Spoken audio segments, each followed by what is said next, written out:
Le 4 février 1938 paraissait dans l'Action française la critique de François Vineuil consacrée au film Molnar. Texte intégral. Molnar est inspiré d'un roman de M.P.O. Gilbert qui a vulgarisé pour les lecteurs de la grande presse la littérature maritime de Joseph Conrad. Mieux vaut travailler dans le puissant sillage d'un tel écrivain que dans celui des pseudo-historiens du Tolstoï de Résurrection, toujours très demandé par la grosse clientèle en pays démocratique, ou des feuilletonistes du dernier siècle. M.P.O. Gilbert a au moins le mérite d'avoir bien choisi son modèle. Nous sommes à Dunkerque, dans une demeure bourgeoise, frigide et étriquée. Madame Molnar, représentée dans un style un peu trop appuyé par Madame Gabrielle d'Orzia, est une janséniste glaciale qui élève ses deux enfants dans une vertueuse terreur. De sévères jalousies ferment les fenêtres, les repas sont des rites lugubres, et dans les propos guindés de la famille passe un nom redouté et honni, celui du commandant Molnar. Nous éprouvons bientôt un assez vif désir de connaître ce Molnar.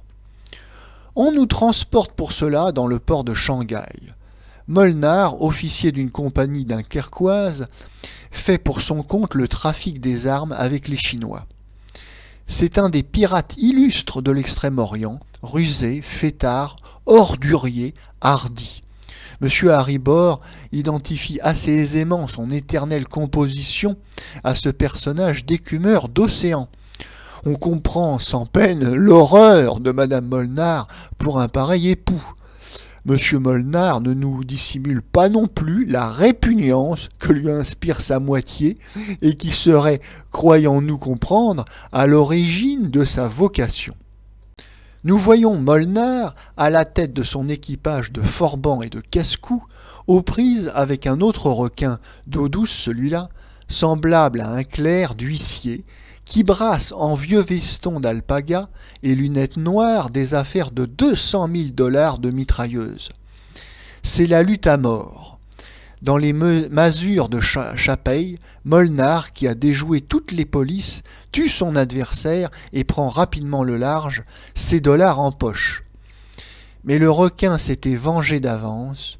Une bombe à retardement explose dans les soutes du bateau qui brûle et sombre, abandonné à la dernière minute par l'équipage consterné. Molnar est la bête noire de sa compagnie, des administrateurs gourmets qui ne songent qu'à le congédier. Son commerce d'armes, plus ou moins déjoué, serait un excellent prétexte, mais l'incendie du navire remet tout en question. Si le capitaine est publiquement désavoué, les assurances pourront élever des obstacles. Il faut donc recevoir Molnar et ses gueux en grande pompe, avec fanfare et messieurs en haute forme sur le quai de Dunkerque. Madame Molnar est là aussi, sous les armes, mais le commandant, à peine débarqué, coupe la parole aux orateurs, touche le bout de sa visière et, plantant là le cortège officiel, va faire la bombe avec ses débardeurs.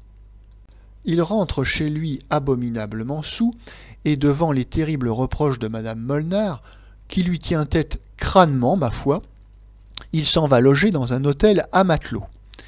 Ce colosse y est brutalement foudroyé par une sorte de paralysie pendant qu'il préparait son prochain voyage. Il n'a plus que quelques semaines à vivre. Madame Molnar va triompher, regagner son unique bien, sa réputation ruinée par son époux.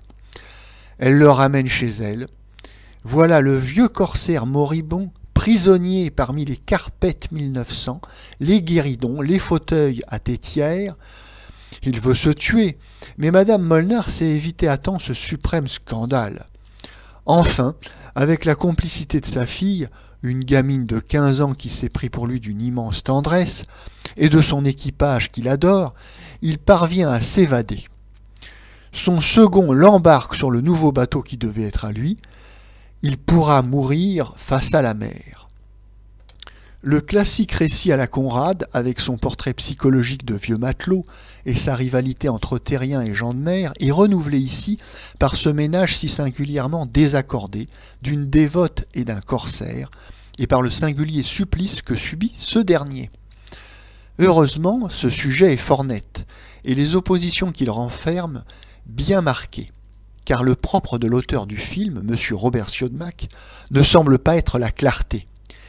Il louvoie laborieusement à travers ses chapitres.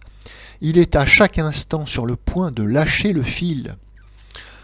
En fait, pourquoi trouve-t-on ici le nom de ce transfuge du cinéma judéo-allemand?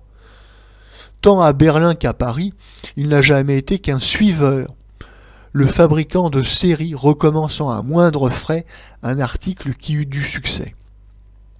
Rien ne le désignait, surtout pour des tableaux de mœurs de la province française.